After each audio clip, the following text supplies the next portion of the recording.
Hello, our video today is about how to integrate composite functions using u-substitution. Excuse me, this is our method for basically doing a backwards chain rule. And since chain rule is so common and important, it's important that we have a method of going backwards for that as well.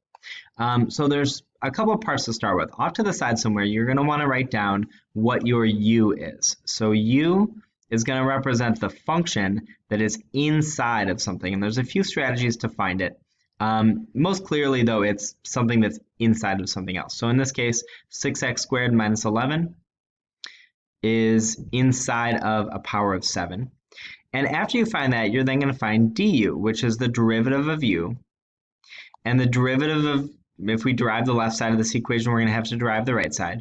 And when we do that, we're going to get, let's see, 12x, and then we put a dx at the end. And it's kind of like chain rule the way we would do that, but basically just this always happens.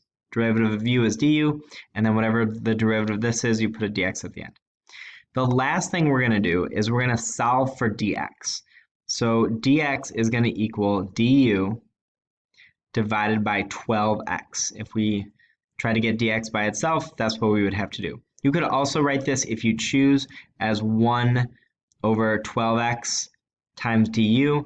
This is probably the only time I'm going to do it like this, but I do see some problems that like to write it like that.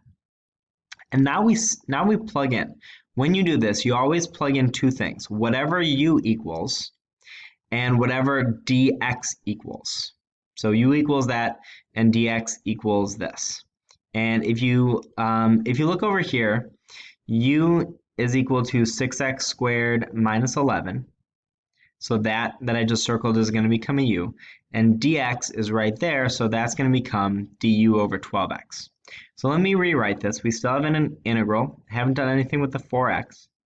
Right here, instead of this 6x squared minus 11 to the 7th, we're now going to have u to the 7th. And then instead of dx, we're now going to have du over 12x. Now we simplify, and if you do this right, you should end up with no x's in your integral at all. And sure enough, you'll notice we have an x right there and an x right there, and they cancel each other out. And now we just have an integral in terms of u with a du. Everything's ready to go. We are going to do a little bit more to simplify, of course. I personally just like to take all the fractions out front. So we have a 4, and we have a divided by 12. 4 divided by 12 is 1/3. To me, this is much easier if we just get that out of it. So we've got 1/3 out front, that's the 4 over 12, and then the integral of u to the 7th du. And now this looks exactly like something that we definitely know how to integrate. The integral of u to the 7th is 1/8 u to the 8th, with the 1/3 still out there.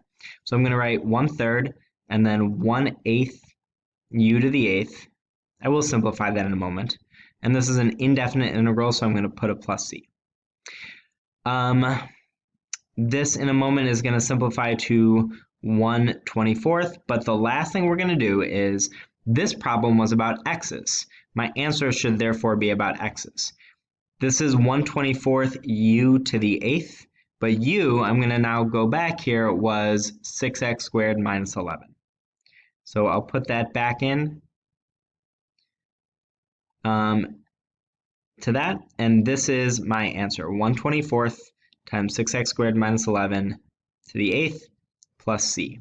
You notice that this whole u strategy was just kind of a shortcut for us to be able to integrate something that otherwise would have been very hard to integrate.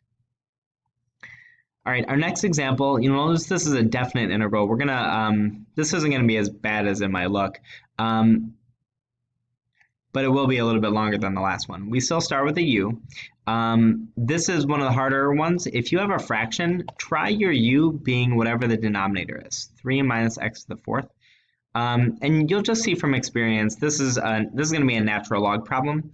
But if you can't tell, but it's a fraction, choose the denominator. Our du, the derivative of u, derivative of that's going to be negative 4x to the 3rd with the dx at the end, because the 3 derivative of that is 0.